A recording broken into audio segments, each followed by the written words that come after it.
কাল সকালেই আমার স্বামীর সাথে আমার জায়ের বিয়ে। আমার স্বামীর সাথে এখনো আমার ডিভোর্স হয়নি, অথবা আমি আমার স্বামীকে এখনো ছেড়ে যাইনি। আমি আমার রুমেই বসে আছি। আমাদের বিয়ের এই 10টা বছর হতে যাচ্ছে, কিন্তু এখনো আমাদের কোনো সন্তান হয়নি। আমি এই 10টা বছর ধরে নিঃসন্তান, কিন্তু সমস্যাটা আমার না, সমস্যাটা হচ্ছে আমার স্বামীর। আমার স্বামীর অনেক চিকিৎসা করিয়েছি, অনেক ডাক্তার দেখিয়েছি, কিন্তু বিয়ের 2 বছর পর যখন জানতে পারলাম আমার স্বামী আমাকে কখনো মায়ের সুখ এনে দিতে পারবে না, তখন আমার স্বামী আমাকে জড়িয়ে ধরে অনেক কান্না করেছিল আর বলেছিল, তুমি আমাকে কখনো ছেড়ে যেও না, শুধুমাত্র সন্তানের সুখ দিতে পারবো না এই জন্য তুমি আমাকে ছেড়ে যাবে। শুধুমাত্র আমি যেন তাকে ছেড়ে না যাই এই জন্য সে আমার পায়ে পড়ে পর্যন্ত কান্না করেছিল। তার কান্না জড়ানো মায়ামুখটা দেখে আমি আর কোথাও যাইনি। আমি আমার স্বামীকে ওয়াদা দিয়েছিলাম, যত যাই হোক তোমাকে ছেড়ে কোথাও যাব না। এইভাবেই আমাদের সংসারটা কাটতেছিল। আমার শাশুড়ি মা আমাকে অনেক পছন্দ করত, কিন্তু হঠাৎ করে আমার বড় জায়ের স্বামী মারা যায়। আমার ভাসুর যখন মারা যায় তখন তার 2টা ছেলে মেয়ে ছিল। বড় ছেলেটার বয়স তখন 11 বছর আর ছোট মেয়েটার বয়স তখন 6 বছর ছিল।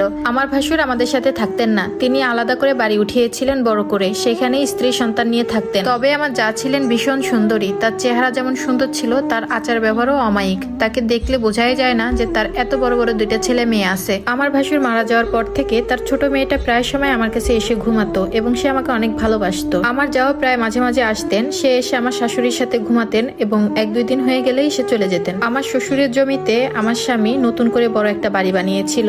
বাড়িতে জায়গা বেশ ভালোই ছিল। প্রায় বেশ কিছুদিন আমার যা তার 2 সন্তান নিয়ে ভাসুরের করা বাড়িতে থাকতেন। মাঝে মাঝে আমার শাশুড়িও যেত, কিন্তু ছেলে মেয়ে 2টো খুব কান্না করতো তাদের বাবার জন্য।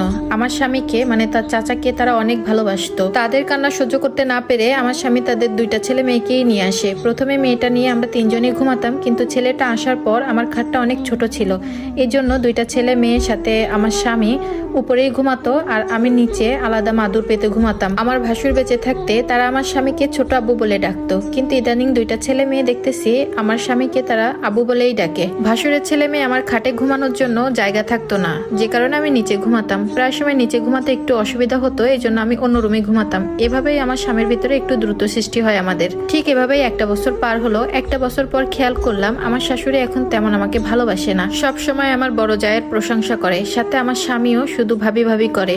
বুঝতে পারলাম তারা একটু আমার বড় জাকে একটু বেশি প্রাধান্য দিচ্ছে। আমার বড় জাকে ভালোবাসবে এটাই স্বাভাবিক, কারণ আমার বড় যা আমার শাশুড়ির বোনের মেয়ে, তাকে আদর করে বাড়ির বড় বউ করে নিয়ে এসেছিল।